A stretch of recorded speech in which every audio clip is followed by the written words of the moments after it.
അപ്പം ഇതാണ് നിങ്ങൾ കാത്തിരുന്ന ആംസ്റ്റർഡാം ഡേ 3ൻ്റെ വീഡിയോ. അപ്പോൾ നമുക്കൊരു നല്ല സ്റ്റാർട്ടിംഗ് ആയിട്ടുള്ളൊരു ഹോട്ട് ചോക്ലേറ്റ് തുടങ്ങിയാലോ.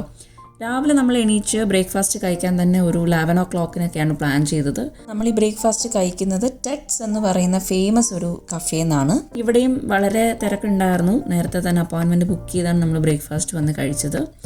ആൻഡ് ഇനി നമ്മൾ ഇന്നത്തെ പ്ലാൻ എന്ന് പറയുന്നത് ഒരുപാടൊന്നുമില്ല. ലാസ്റ്റ് ഡേ ആയതുകൊണ്ട് തന്നെ കുറച്ച് റിലാക്സ് ചെയ്താണ് നമ്മളെല്ലാം ചെയ്യുന്നത്. അപ്പോൾ തിരിച്ച് റൂമിലൊക്കെ വന്ന് ഒന്ന് റിലാക്സ് ചെയ്ത് നാപ്പൊക്കെ എടുത്ത ശേഷം നമ്മൾ മ്യൂസിയത്തിലേക്ക് പോയിക്കൊണ്ടിരിക്കുകയാണ്. ഇവിടുത്തെ ഫേമസ് മ്യൂസിയം ആയിട്ടുള്ള വിൻസെൻ്റ് വാൻ ഗോഫിൻ്റെ മ്യൂസിയത്തിലാണ് നമ്മൾ പോകുന്നത്.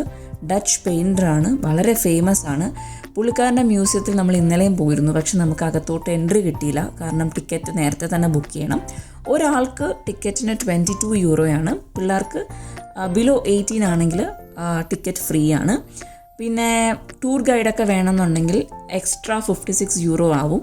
അപ്പോൾ നമുക്ക് ടൂർ ഗൈഡൊന്നും വേണ്ടി വന്നില്ല, ബിക്കോസ് അവിടെ നമുക്ക് എല്ലാവർക്കും തന്നെ അവർ ഹെഡ്ഫോൺ കൊടുക്കുന്നുണ്ടായിരുന്നു. അപ്പോൾ ഹോൾ സ്റ്റോറി നമുക്കിങ്ങനെ നടക്കുമ്പം അതിൽ കൂടെ കേൾക്കാം. നമുക്ക് ചൂസ് ചെയ്യാം ഏത് ഫ്ലോറിലാണ് നമ്മൾ നിൽക്കുന്നതെന്ന്. ടോട്ടലി 3 ഫ്ലോർസ് ആണുള്ളത്. ഇപ്പം തന്നെ നിങ്ങൾക്ക് കാണാം ഈ പെയിൻറ്റർ ജനിക്കുമ്പം തൊട്ടുള്ള കാര്യങ്ങൾ സകലതും ഇവിടെ മെൻഷൻ ചെയ്തിട്ടുണ്ട്. ഭയങ്കര നല്ല രസമായിട്ടാണ് കേട്ടോ പെയിൻറ്റിങ്സ് എല്ലാം. ഓരോ പെയിൻറ്റിങ്സും എടുത്ത് പറയേണ്ട രീതിയിലാണ് വരച്ചിരിക്കുന്നത്. ഭയങ്കര ഒറിജിനാലിറ്റി ഫീൽ ചെയ്യുന്നുണ്ടായിരുന്നു. ആവശ്യത്തിന് തിരക്കൊക്കെ ഉണ്ടായിരുന്നു കേട്ടോ. ഇത് അവർ ഒരു ഫസ്റ്റ്, സെക്കൻഡ്, തേർഡ് എന്ന് പറഞ്ഞ് ഇങ്ങനെ ഓരോ ആൾക്കാരെ, ഒരു ലിമിറ്റഡ് ആയിട്ടുള്ള ആൾക്കാരാണ് ഹാഫ് ആൻ അവറിൽ അവർ ഈ ഒരു മ്യൂസിയത്തിലേക്ക് വിടുന്നത്. പക്ഷെ എന്നിട്ട് പോലും അകത്ത് നല്ല തിരക്കുണ്ടായിരുന്നു.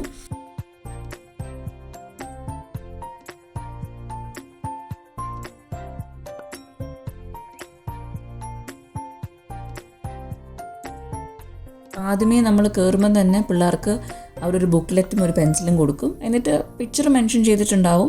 ആ പിക്ചറിൽ റാബിറ്റ് ഉണ്ടോ ഇല്ലയോ എന്നുള്ളത് നമ്മൾ നോക്കി കണ്ടുപിടിച്ച് മാർക്ക് ചെയ്യുക. And total number of rabbits എത്രയുണ്ടെന്ന് കൗണ്ട് ചെയ്ത് എഴുതി നമ്മളിത് കൊടുക്കുക.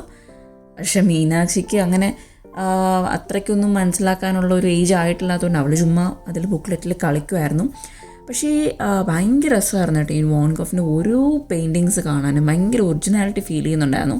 പിന്നെ ബ്രദേഴ്സ് തമ്മിലുള്ള കഥകൾ, അങ്ങനത്തെ കുറേ കാര്യങ്ങൾ പുള്ളിക്കാരൻ്റെ ലൈഫ് സ്റ്റോറി മൊത്തം ഈ ഒരു മ്യൂസിയത്തിൽ മെൻഷൻ ചെയ്തിട്ടുണ്ടായിരുന്നു. ആൻഡ് നമ്മൾ അവിടെ നിന്ന് ഇറങ്ങിയപ്പോൾ തന്നെ നേരം ഇരുട്ടി. തിരിച്ച് നമ്മൾ റൂമിൽ പോയി റെസ്റ്റ് എടുക്കാമെന്ന് വിചാരിച്ചു. തിരിച്ച് റൂമിലേക്ക് പോയപ്പം നല്ല ഒരു മൂണിനെ അവിടെ ക്യാപ്ചർ ചെയ്യാൻ പറ്റി.